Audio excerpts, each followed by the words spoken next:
خود کو ہاتھ سے فارغ کرنا یعنی مشت زنی کرنا جائز یا ناجائز؟ جب میں رات کو سوتا ہوں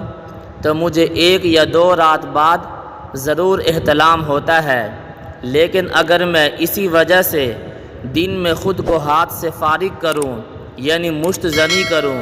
تو پھر 2 یا 3 دن کے بجائے 4 یا 5 دن کے بعد احتلام ہوتا ہے۔ اور صبح سردی میں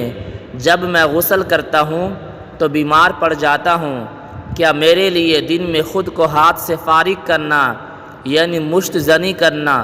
اور غسل کرنا جائز ہے؟ خود کو ہاتھ سے فارغ کرنا یعنی مشت زنی کرنا کسی حالت میں بھی جائز نہیں ہے، مرض کی وجہ سے یا غلبہ شہوت کی وجہ سے یا جسم کو ہلکا کرنے کے لیے بھی مشت زنی کرنا ناجائز ہے، اور حدیث مبارک میں اس عمل کے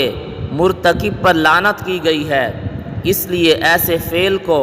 فوراً ترک کر دیں اور کسی اچھے ڈاکٹر سے کثرت احتلام کا علاج کروائیں۔